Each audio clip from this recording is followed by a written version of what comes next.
Welcome to womanhood. Explore ta féminité. பெண்மைக்கு வணக்கம். ஒரு பொண்ணு பெண் ஆகிற அந்த தருணத்தை தான் நம்ம வயதுக்கு வருதல் அப்படின்னு சொல்கிறோம். சராசரியாக ஒரு பெண்ணுக்கு 40 வருஷத்துக்கு மாதம் மாதவிடாய் வருது. இந்த காலத்தில் அவங்க சுமாராக 5000க்கும் மேற்பட்ட தூக்கி எறியும் பேட் உபயோகப்படுத்துகிறாங்க. நம்ம நாட்டில் இருக்கிற எல்லா பெண்களும் தூக்கி எறியும் பேட் உபயோகப்படுத்துனாங்கன்னா ஒரு வருஷமும் 5800 கோடி பேட் குப்பையில் இருக்கும். இந்த குப்பையில் போடுற பேடெல்லாம் என்ன ஆகுது? ஒரு பேடும் மக்கிறதுக்கு 800 வருஷமாச்சு ஆகும். அதே சமயம் இந்த பேடை எரிக்கலாமா? இதுவும் பிளாஸ்டிக்கை எரிக்கிற மாதிரி தான். சரி, டாய்லெட்டில் போட்டு தண்ணி ஊற்றலாமா? கூடவே கூடாது, அது உள்ளே போய் அடைச்சிக்கும். சரி, என்ன தான் பண்ணலாம்? ஈகோஃபெம் உங்கள் தேவைக்கேற்ப சிக்கனமான திரும்ப உபயோகப்படுத்தக்கூடிய துணி பேட் அறிமுகப்படுத்தியிருக்கு. இந்த துணி பேட் நீங்கள் உபயோகப்படுத்த சௌகரியமாக இருக்கும்.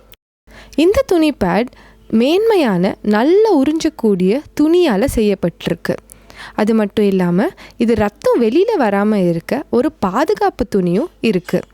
இந்த பட்டன்ஸ் இதை அதோட இடத்துல வச்சுக்கும். இந்த துணி பேட் உங்களுக்கு குறைஞ்சது 3 வருஷமாச்சு உழைக்கும். அதனால் நீங்கள் 3 வருஷத்துக்கு தூக்கி எறியும் பேடில் செலவு செய்கிற காசு மிச்சம். முதல்ல 4 துணி பேட் வாங்குகிற காசு அதிகமாக தெரிஞ்சாலும் அந்த பணத்தை நீங்கள் அடுத்து வர வருஷத்தில் கண்டிப்பாக மிச்சம் பிடிக்கலாம். இந்த துணி பேடை சுத்தம் செய்கிறது ரொம்ப ஈஸி. முதல்ல ஊற வைக்கணும், அப்புறம் துவைக்கணும், அப்புறம் காய வைக்கணும். கொஞ்சம் பச்சை தண்ணியில் நீங்கள் உபயோகப்படுத்தின பேடை 1 மணி நேரத்துக்கு ஊற வைங்க. ஒன்று ஞாபகம் வச்சுக்கோங்க, சுட தண்ணி ரத்தக்கரையை தங்க வச்சிடும்.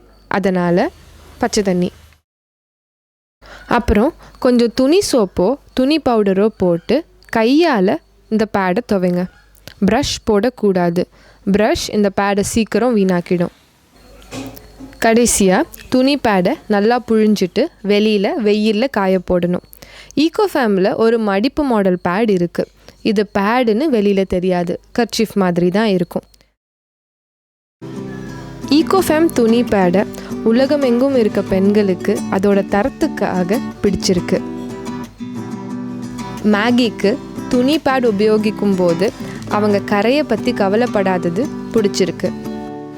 மெலனிக்கு துணி பேட் அவங்க சுற்றுச்சூழலை மாசுபடுத்தாதது பிடிச்சிருக்கு. பவித்ராவுக்கு அது அழகாகவும் அவங்க உடம்புக்கு நல்லதாகவும் இருக்கிறதால பிடிச்சிருக்கு. ஹர்ஷினிக்கு இது சுத்தமாக இருக்கிறதுனாலையும் காசு மிச்சப்படுத்துறதுனாலையும் பிடிச்சிருக்கு.